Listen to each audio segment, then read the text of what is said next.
Mike Loveday had been a sheriff's deputy in Knoxville, Tennessee for more than 4 years. He was well aware of the dangers of his job. But on April 4th, 1988, his own personal safety was the furthest thing from his mind.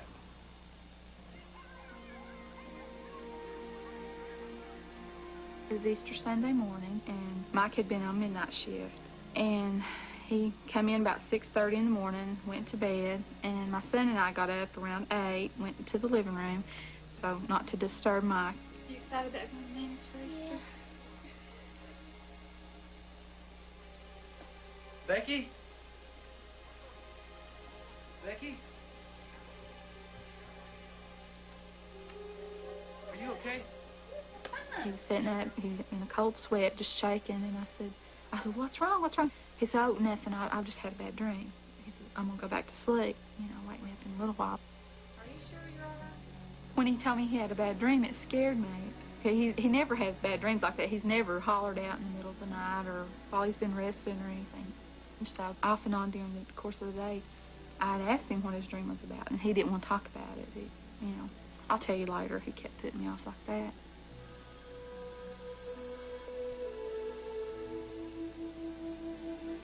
That night, Mike went to work, and he called me around midnight. Hello? I was talking to him and convinced him to tell me about his dream. And he told me that he had dreamed that I had gotten killed in a car wreck and that it was all over the TV and newspaper. Well, he told me he would talk to his captain and try to come home around 2. So we hung up the phone, and I just had this real bad feeling that something was going to happen. That it's just an instinct or gut feeling that something bad, is about to happen. A short while later, Mike met up with fellow officer and friend Ed Cummings. Been raining a little bit. We were sitting there just chit-chatting, and we get a lot of speeders there. We've clocked them doing, some of them doing over 100 miles an hour. Down the hill, and it's just 45 mile an hour speed zone.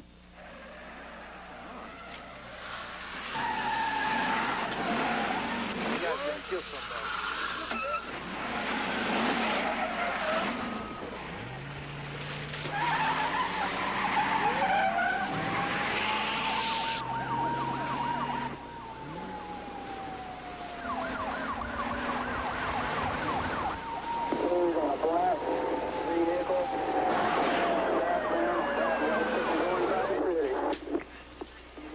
Southbound on Broadway, a black-colored vehicle entering the city limit.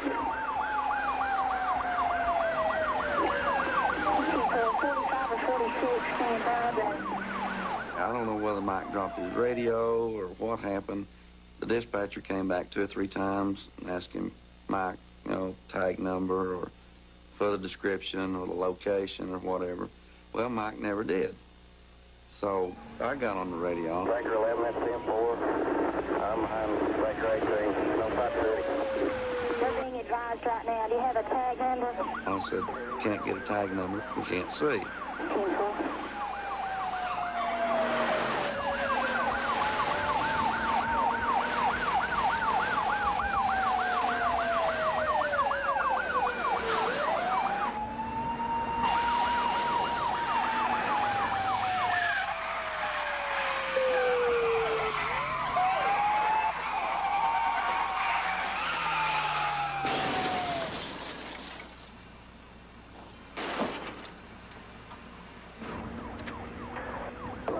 Breaker 18 direct.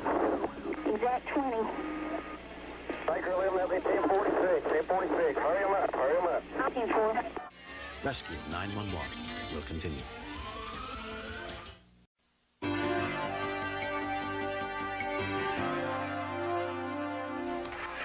Rescue units were immediately dispatched to the scene.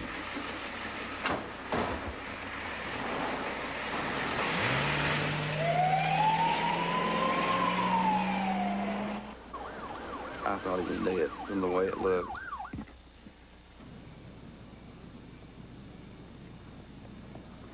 Mike! Mike! I can't get the doors open. The doors are jammed where the rear end is shoved up into the doors. The door glass is not broke.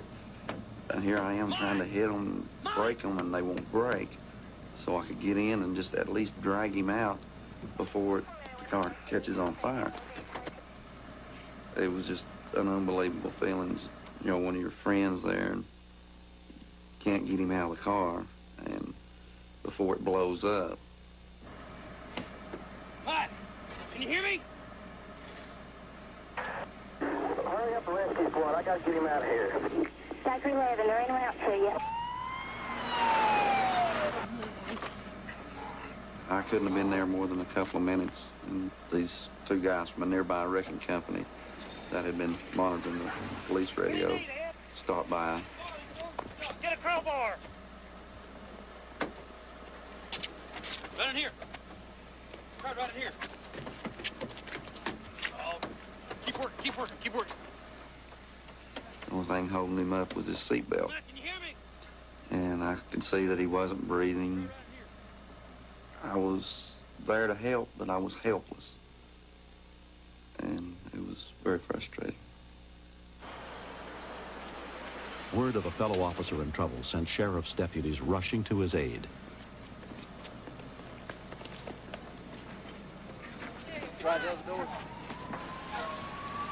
A fire rescue unit arrived within 3 minutes.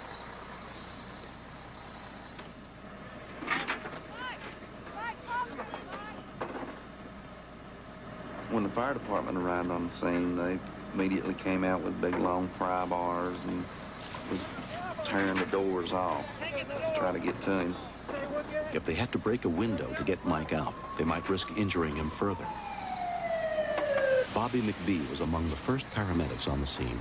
When I first saw Mike, the way he was slumped over and in the position he was in, and from the looks of the car, I was almost positive it was a hopeless situation and we'd just be recovering a body.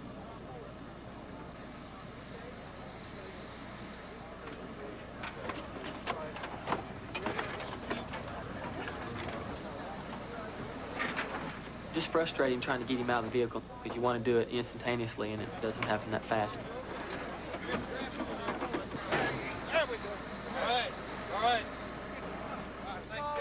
We found Mike to be alive. We immediately started our ABCs, which is our airway, breathing, and circulation. His respirations were just going downhill fast. He was going from breathing about 18 to 20 times a minute down to 10 or less. There was a spare tire from what I figured came from his trunk laying in what was left of the back seat. I pretty much surmised, you know, he must have received a massive blow. I was constantly concerned that he was going to stop breathing or die in the car, and there wouldn't be a whole lot I could do for him while he was in the car. So I was just really wanting to get him out of that vehicle as quick as I could. Okay, good. Bring it right here.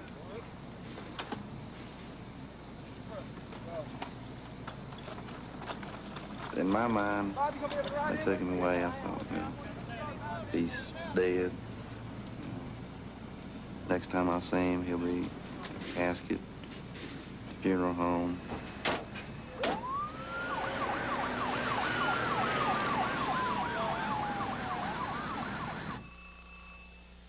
The phone rang, and I thought, you know, this is bad.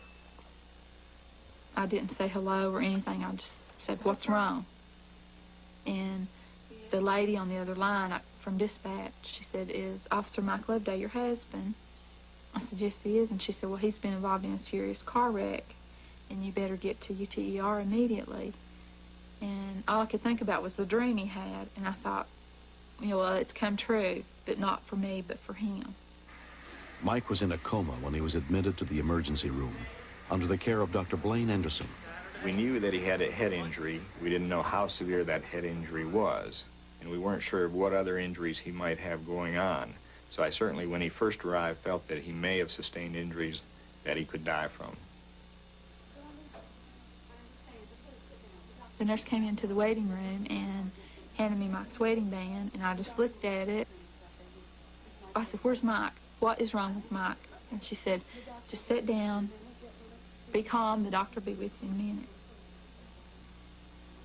I just felt like I was powerless, that I couldn't do anything for him. You know, I wanted to make everything okay, but I couldn't.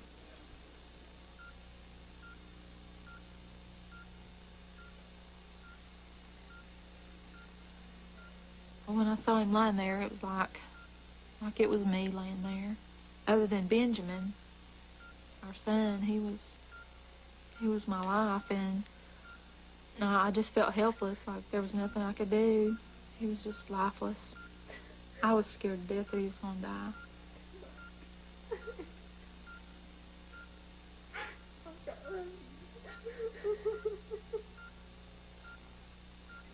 I kept telling him, Mike, I love you. I said, I love you, Mike. I said, you're going to be okay. And he squeezed my hand.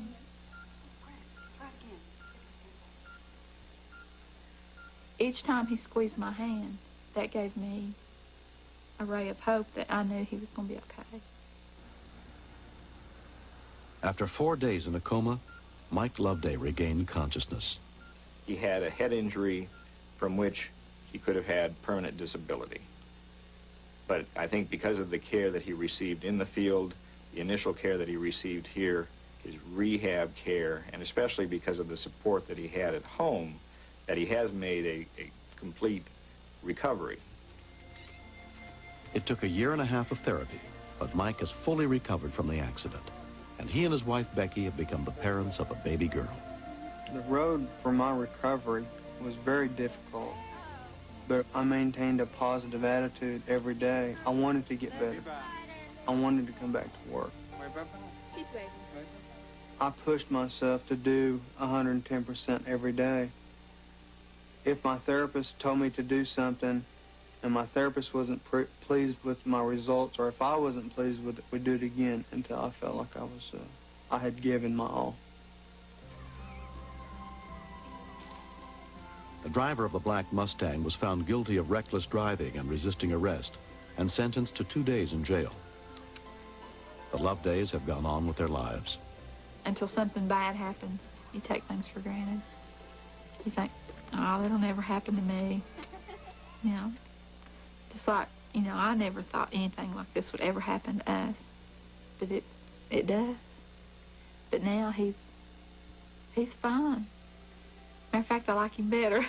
I love him better because of, I guess, everything we went through.